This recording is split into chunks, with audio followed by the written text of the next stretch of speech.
Todos recuerdan el circo Rolex que estuvo aquí durante meses y vino y fue y todo. No es el circo Rolex en especial, pero sí fue el circo que detonó esa duda en mí, porque yo pensaba, no, pues el circo debe dejar poco dinero, tal vez, o esa imagen que tenía uno de un circo muy humilde, y yo los veía pasar en unas camionetonas, ¿no? Y en unas motos muy nuevas, y siempre veía que se sabía que estaban estrenando. Yo decía, bueno, debe de haber muchas más cosas detrás que no sabemos, y parece que la vida nómada deja mucho más de lo que parece. Bueno, eso también creo que es algo muy particular, ¿no? Sobre todo ese circo que ahorita menciona Cecilia, que era el Rolex. Nos hablaba también de que eran personas que realmente le invertían.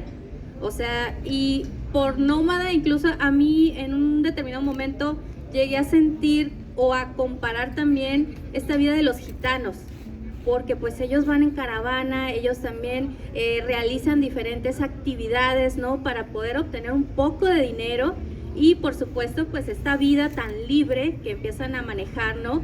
Pero ahora, hablando un poco ya de algo más contemporáneo como estos circos, pues el Rolex como nuestra referencia sí nos habla de gente que precisamente invierte no solamente en sus vehículos, sino también en sus animales y los cuidados, porque aquí algo que quiero un poquito profundizar también es que en el fabuloso River no se descarta también el hecho de que existan todavía animales. Recordemos que una temporada en que ya los circos pues dejaron de tener animales, precisamente porque existieron también activistas que hicieron resaltar, ¿no?, la importancia de que no al maltrato, no tener animales exóticos, porque esto también es muy importante. En un circo, por más cuidados que estén los animales, no están en un hábitat realmente que les corresponda, ¿no? Y lo que decías de los espacios, Cecilia, a mí me encanta también esa idea de que pues no es todo color de rosa en los circos. Ellos se adaptan a este estilo de vida, pero por ejemplo los personajes, ahora sí ya entrando de lleno a la ficción que nos maneja Cecilia Rojas en el fabuloso River, pues ellos sí se adaptan, sí llega un hartazgo también de algunos personajes de esta rutina, pero tienen, o sea, sus caravanas, sus autos muy bien equipados, y sobre todo creo que también resalta mucho este linaje tan selecto y también un círculo tan cerrado, porque no dejan entrar a más. Pero sin embargo, uno de los personajes principales pues es ajeno en un principio, y es Humberto. Entonces también me gustaría saber pues si tú no sé, conociste a un Humberto en la vida, o pues también tienes así como esa noción de que cómo esta persona tan ajena al circo se atreve, deja su pasado atrás y forma parte de esta familia de los River. O sea, ¿tienes noción de quién era ese Humberto, o salió así 100% de tu imaginación?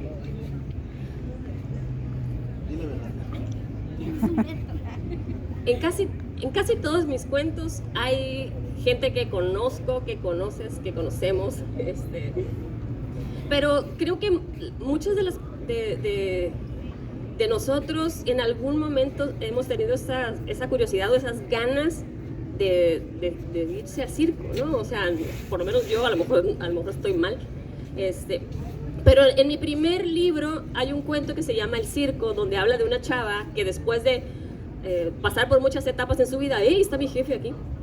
Mira, me voy a comportar. Decidió irse con el circo, y de hecho hay un guiño en este libro. El que lo encuentre se va a llevar un libro gratis. Pero en efecto el personaje Humberto es como una mezcla de varias personas, y es mi personaje favorito del libro, porque precisamente es el que tiene más historia detrás, ¿no? Es en el que más me interesaba contar su historia. Pues sin hacer tanto spoiler, Humberto la verdad tiene un lado tan humano, sobre todo cuando se trata de relacionarse con los animales, el respeto que él muestra hacia la vida animal. Y acaba de decir algo Cecilia Rojas también muy importante sobre este personaje, que igual entiendo por qué también es tu favorito. Él no tiene un pasado nada fácil y sobre todo el hecho de que también lo mencionaba anteriormente, lo deja atrás poco a poco. Algo que a mí en lo personal me llamó mucho la atención precisamente de la psique de este personaje es que no puede soltar de inmediato todo lo que le decía su madre, todos los consejos, la costumbre tan arraigada, ¿no?, que trae de estos valores que sí son mexicanos, sí son de nuestra tradición mexicana, pero que no por eso quiere decir que sean valores correctos, porque también tienes que elegir tu vida, tienes que seguir tu propio camino y tomar tus propias decisiones. Entonces Humberto, pues su crianza también está muy marcada precisamente por la pérdida que se enfrentó su madre, ¿no? Tienen una pérdida familiar, no diremos de qué se trata, pero entonces él se queda solo bajo también el yugo de una madre que siento yo que era demasiado protectora y sobre todo, ¿no?, le decía cómo hacer las cosas. Y la religión ahí tiene mucho que ver, pero entonces cuando Humberto llega al circo siento que también tiene un escape y la oportunidad de ser otro, ¿no? Precisamente quisiera leerles un pedacito que habla sobre la infancia de Humberto, pero antes quiero mostrarles el libro con el que me quedé yo. Mi gato plasmó su opinión en él y puede prestarse a dos interpretaciones, a que no le gustó o a que sí le gustó mucho y se lo estaba comiendo. Humberto el niño miraba con temor la imagen crucificada en la pared. Desde su cama, con la luz apagada, pero gracias a la luz del farol que se colaba por la ventana, alcanzaba a distinguir casi todos los detalles. Un terrible gesto de dolor, las heridas, la sangre, las espinas en su frente. Humberto lo acababa de recibir esa misma tarde como regalo de su madre por su cumpleaños número 6. Fue la primera y última vez que doña Guadalupe le regaló algo envuelto. Disfrutó mirando por largo rato el papel blanco estampado con tenues líneas beiges, como pinceladas suaves, tratando de encontrarles forma, hasta que la madre, ansiosa, le dijo que lo abriera de una buena vez para que descubriera el contenido. Rompió el papel y se apresuró a abrir la caja, también blanca, para encontrar un bulto de papel periódico protegiendo un objeto pesado. «Anda, ábrelo ya, niño», insistió una última vez doña Guadalupe, y el pequeño se apresuró más. Ya fuera de la caja, el Cristo pasó a las manos de su madre, luego a la de las tías y no volvió a las del festejado. «Es divino, ¿dónde lo compraste? ¿Es de madera? No, es de marfil», decían las señoras, y lo veían y lo tocaban mientras Humberto, niño, trataba de asomarse y saber qué era y qué tanto le veían sin lograrlo. Después de la reunión, doña Guadalupe lo clavó en la pared, justo frente a la cama, y se sentó en una mecedora. «Ese señor se llama Jesús y es el Hijo de Dios. Gracias a su sacrificio, nosotros los pecadores seremos perdonados. Sufrió mucho, hijo, por nosotros, pero el sufrimiento es necesario para obtener la redención. Dios lo envió al mundo para salvarnos». ¿Salvarnos de qué, mamá? Salvarnos de nuestros pecados, de quemarnos en las hogueras del infierno. Dicho esto, Guadalupe apagó la luz y cerró la puerta, dejando al niño con la imagen del infierno en la mente. En la soledad del cuarto, le dio 1000 vueltas al hecho de que ese pobre hombre colgado se llamara Jesús, que su madre fuera doña Guadalupe del Sagrado Corazón de Jesús y que él fuera Humberto de Jesús.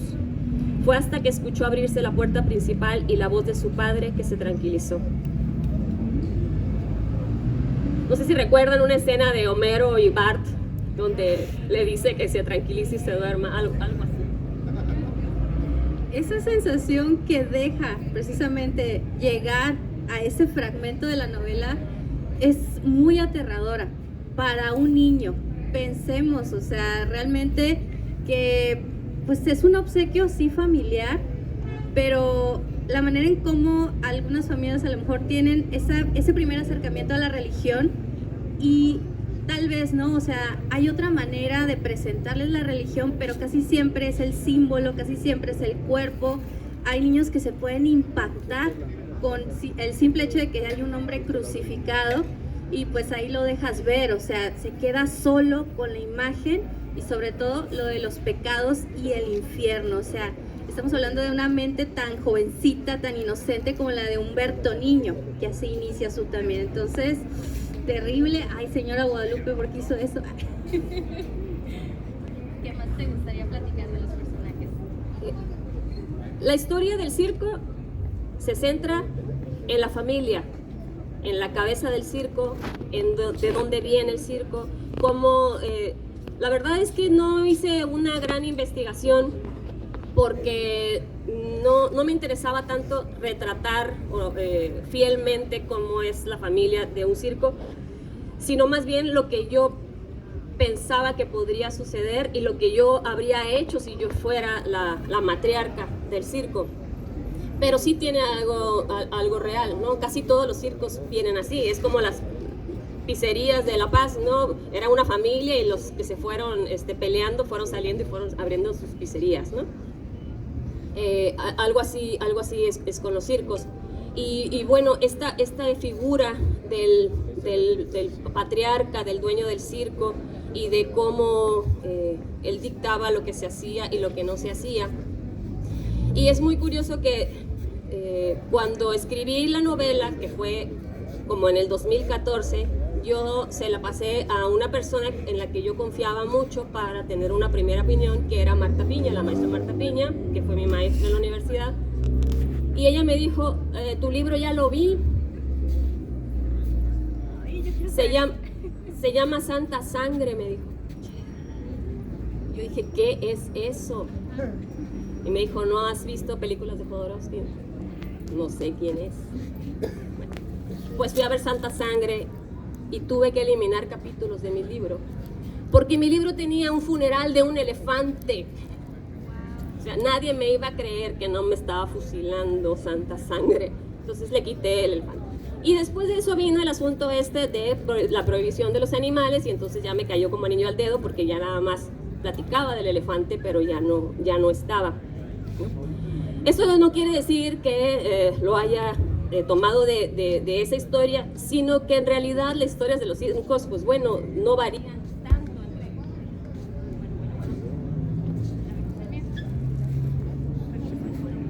¿Se murió? Ahí está. Revivió. No varían tanto. Ahí me había quedado. Pero yo necesitaba encontrar algo que hiciera que este circo fuera especial, ¿no? Y por eso los personajes principales son los que están fuera del circo. Y obviamente la historia que hila todo, ¿no? La historia que está debajo y que el secreto familiar que tenía que estar ahí. Bueno, retomando eso último que nos comparte Ceci sobre el secreto familiar, yo les recomiendo que lo lean de principio a fin. Sé que a veces uno anda súper ocupado y todo, pero por ejemplo, si tú inicias con la primera parte, ¿no? O sea, donde dice, empieza el espectáculo, la verdad, Cecilia, yo no lo pude soltar. O sea, porque precisamente es esto, el secreto familiar. Cuando llegas a la cúspide de lo que está sucediendo y empiezas a hilar las cosas, ya no sueltas la novela y ahora sí ya viene ese desenlace que a mí la verdad me impacta. Ahorita antes de entrar a la presentación estábamos platicando sobre todo ese descubrimiento que hice. Le dije, oye, a mí la elección de los nombres de los personajes, o sea, nada lo dejó al azar Ceci. Y bueno, no hablaré de ese personaje, igual a lo mejor tú ahorita lo retomas, pero es cierto, también los roles que desempeñan los personajes dentro del circo, que es el fabuloso River.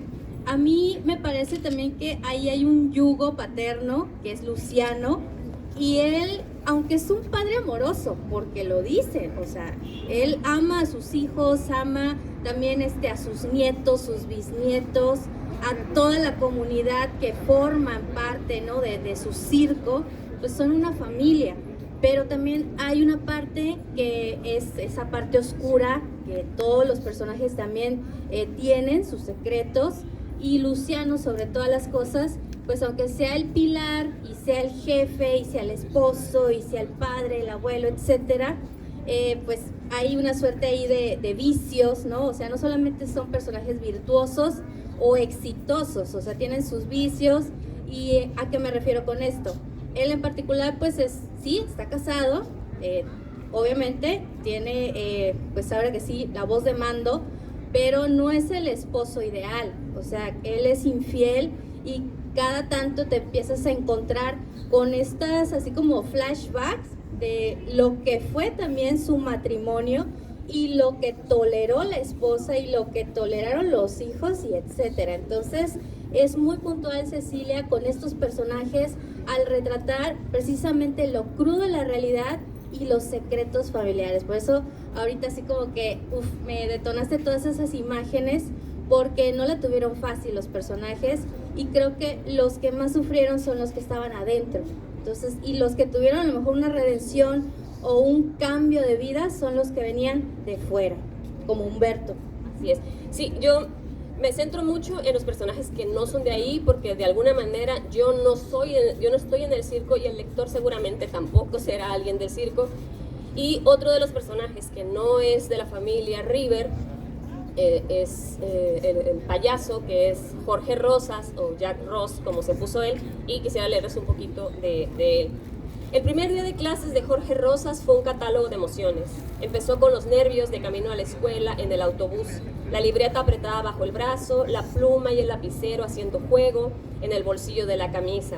Luego, el pánico al pararse en la entrada del edificio y ver a los otros estudiantes como peces en el agua.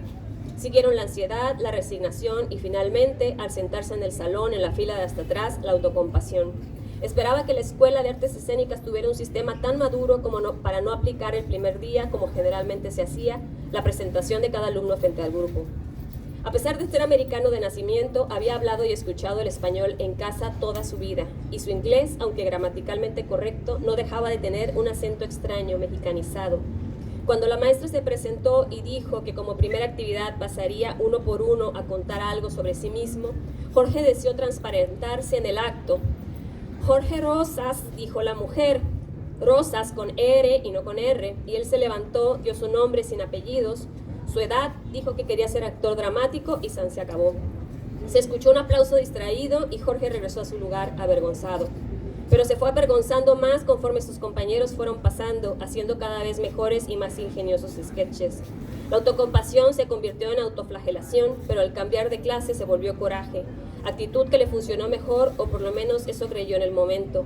Cruzado de brazos, arrogante, se volvió inaccesible para cualquiera que quisiera acercarse.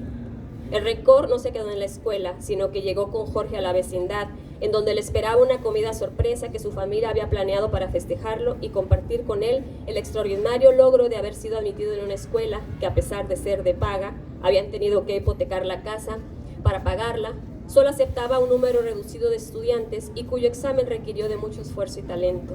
En el patio, una columna de humo salía del asador y algunos familiares que habían llegado de visita y los demás vecinos se disponían a comer carne asada. Pero Jorge no tenía antojo ni de carne ni de nada. Ande, mi hijo, cómase un taquito con guacamole del que trajo su tía. Mire que le puso mucho chile porque sabe que te gusta bien picoso, le dijo su madre. Pero a él le pareció estar viendo un sketch como los que acababa de ver en la escuela, los chamacos jugando al gato y la música de banda sonando en un estéreo. Respetaba a sus padres y a sus abuelos, valoraba el hecho de que hubieran logrado sobrevivir a hambre y humillaciones en busca de una vida mejor, no solo para ellos, sino para sus hijos y nietos. La familia no era el problema, por lo menos no entonces. El verdadero lastre era su raíz, la piel morena, los rasgos latinos, las tradiciones familiares que a pesar del paso del tiempo seguían conservando, el catolicismo, el fervor por la guadalupana. El sentimiento de ser ciudadano de tercera o cuarta le ardía como sarna, como lepra. Convivía diariamente con latinos, chinos, irlandeses y gente de todas partes del mundo, sobre todo en la escuela, y alcanzaba a percibir en todos, de alguna u otra manera, la misma espina molesta de sentirse extranjeros a pesar de tener toda una vida en ese suelo, a pesar de tener sus propios barrios, sus propias comunidades. Ese era el problema, que eran una comunidad. No eran parte de un todo, no eran dueños de nada, eran como infectados en cuarentena, apartados, comprendidos entre comillas, aceptados entre comillas. Jorge no solo quería ser parte de, quería tener lo suyo, alguna cosa que no tuvieran los otros. Que la gente lo viera y dijera, mira lo que puede hacer, es maravilloso. Así que desde que tenía 6 o 7 años y en las fiestas de cumpleaños o año nuevo su abuelo le rogaba para que cantara algo, interpretaba New York, New York o alguna otra de Frank Sinatra, aunque el abuelo se quedara con ganas de escuchar La Puerta Negra o El Rey. Pero en su escuela, cuando le tocaba salir en algún show, bailaba salsa o cantaba Cucurrucucú Paloma, no la tradicional, sino una versión más como para un tenor que para cantante de ranchero, muy mexicana para los gringos, pero estilizada a la vez. Le gustaba ser diferente y sobresalir, solo así se sentía cómodo, siendo el centro de atención. Así, cuando algún primo sacaba buenas notas o cumplía años y acaparaba la atención, él prendía el estéreo y agarraba un cepillo como micrófono e invitaba a cantar al festejado, pero después de un rato lo dejaba de lado y seguía él, deleitando a los demás hasta que todos olvidaban que estaban celebrando. Bueno, ¿hay algún comentario antes de que yo tenga una pregunta de Jack Ross? Porque él también va a resonar muchísimo entre los lectores y lectoras. No lo considero como tal un villano, pero obviamente tiene mucho de un antihéroe que, o sea, va a poner por delante sus sueños, su éxito, y eso es lo que ensombrece también su esencia, porque él tenía este sueño desde niño, ¿no? Sobresalir, y como lo va leyendo en este fragmento, bueno, era Jorge en ese entonces, logró mucho para estar en esa escuela de artes escénicas, pero hay una escena que a mí me rompe el corazón, y es precisamente cuando él decide a qué se va a dedicar. Porque una cosa es que tomes la carrera, y obvio la tomó en serio, quería sobresalir, pero su padre lo encuentra, ¿no? Y lo ve y lo llama de una manera terrible, pero él ya había decidido, ya se había maquillado, pues que iba a dedicarse a la comedia y siendo un payaso. Ya después ustedes lo van a leer, van a conocerlo a fondo, van a incluso también, pues sí, enfrentarse a ese claroscuro que tiene el personaje. Por eso digo, no es un villano como tal, pero sí tiene mucho de antihéroe, porque empieza siendo como todos nosotros, tiene su lado humano, tiene sus metas, quiere sobresalir, pero una vez que ya se vuelve Jack Ross, porque ya ese es su nombre artístico, pues se cotiza muy alto. Y fíjense, tenía éxito en un lugar que era San Francisco, pero ¿cómo? Yo ahí les dejo la pregunta, ¿cómo es que Jack Ross, el impresionante payaso que llenaba todo el espectáculo y se llevaba pues todos los aplausos, llega al fabuloso River, ¿no? Entonces, algo que nos quieras contar acerca de Jack Ross, o sea, Jack como el payaso. No sé, dicen que es más fácil hacer reír, más difícil hacer reír que hacer llorar, ¿no? Y sin embargo, el personaje del payaso no deja de ser como un actor de segunda, ¿no? O sea, no es considerado serio desde sus acciones, ¿no? Y para mí esto quería decir mucho de lo que era capaz de hacer, aunque él hubiera un poco como rebajarse para ser el mejor en algo, ¿no? Y como finalmente siempre fue no algo que le llenara de satisfacción por sí mismo, sino algo que usaba para llegar, y creo que así es como yo lo imaginaba a este personaje, como alguien que era capaz de hacer cualquier cosa para conseguir lo suyo, aunque después terminara siendo conquistado por las cosas que él mismo usaba, ¿no? Como el caso de casarse con la hija del dueño del circo. Bueno, es la nieta del dueño del circo. ¿Sí?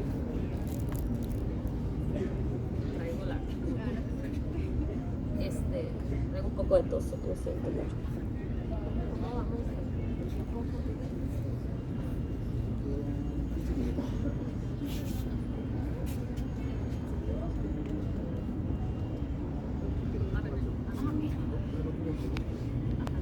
¿Puedes hablar, por favor, Ceci, acerca de la publicación del libro? Es decir, el Instituto de Cultura, por ejemplo, abre convocatorias cada año, algunas categorías, cuento, poesía, novela, etcétera. Hay escritores locales que envían sus trabajos, sus manuscritos. Sin embargo, los seleccionados al final es un solo libro se publica, uno por categoría.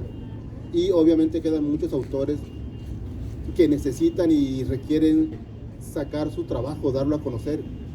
¿Qué nos podrías hablar del trabajo de impresión de este libro? Ayer platicaba con la queridísima Ale Rubio de Radiante y me decía, oye, yo me acuerdo que tú me dijiste que esa novela la metiste en un concurso y que no ganó y que te habías agüitado, pero que después decidiste publicarla digital. Y yo ya ni me acordaba de eso, pero sí es muy importante porque yo le decía, yo esta novela no la metí a un concurso, seguramente la metí a varios concursos y no ganó. Y claro que al principio es un golpe muy fuerte al ego de cualquier escritor, pero uno debe de pensar que los concursos son un filtro y que depende de muchos factores, y que eso no quiere decir que tu novela que tu texto no tenga calidad como para que otras personas lo lean, o tal vez no tiene, pero finalmente el hecho de buscar lectores te permite saber que, bueno, que sean los mismos lectores quienes decidan si les gustó o no les gustó. Este libro me sirve a mí como un pretexto para siempre invitar a la gente a que se anime a escribir, a mostrar sus textos con la mayor humildad posible, porque vas a recibir algún comentario, puede ser que te guste, puede ser que no, y también a averiguar, a investigar cómo puedes publicarlo. Este libro yo ya lo tenía, lo publiqué digital, pero yo tenía muchas ganas de tenerlo impreso y me puse a averiguar y resulta que era muchísimo más fácil de lo que yo pensaba. Tú tenías tu documento en Word, lo pasabas a PDF, lo subías en Amazon y Amazon hacía todo el trabajo. Y entonces yo puedo comprarme a mí misma en Amazon desde un libro que me lo dan a precio de autor. Yo los compro, me los traen aquí y yo los vendo. Y si alguien del otro lado del país quiere comprarlo, yo ya no tengo que ir al correo a mandárselo, sino que lo compran directamente desde Amazon. Entonces yo tengo este libro en venta en Amazon y lo tengo en su versión digital para Kindle. Amazon es mi representante. Amazon me dio mi código ISBN. Entonces es mucho más sencillo. Estamos en una época en la que es muy fácil, además de que contamos con un montón de plataformas para mostrarlo. Y ya no nos quedamos nada más como que con la opinión de mi mamá, que a mi mamá todo lo que escribo le gusta y me festeja, sino que le pierdo el miedo y lo publico, y ya serán ustedes y me dirán, ¿sabes qué? No me gustó o sí me gustó. Y eso lo puede hacer cualquiera, ¿no? Y pues algo así, y ayer le decía, y si alguien no sabe cómo hacerlo, tiene esa duda, y le puedo echar la mano, pues con mucho gusto. Pues muchísimas gracias. Por favor, un aplauso para Cecilia Rojas y el fabuloso libro. Este libro, por supuesto, está a la venta, está de este lado de acá. Precio especial también. Eso sí, es el único inconveniente de no ser publicado por una institución, que uno se financia sus propios libros y uno los compra, y entonces no los puede andar regalando ni haciendo descuento porque hashtag pobre la gente.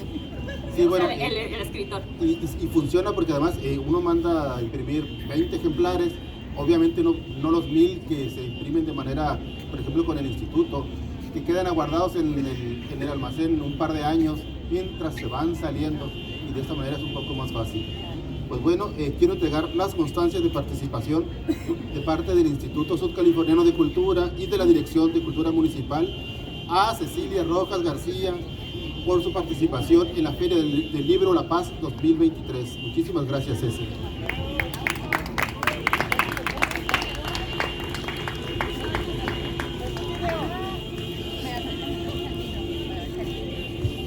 Bueno, ok, a ver, adelante.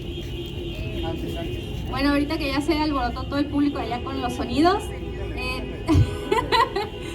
también queremos saber si ustedes como público lector tienen alguna pregunta precisamente con esto que ya nos está compartiendo Cecilia sobre autopublicarse, o en general de la presentación de la novela.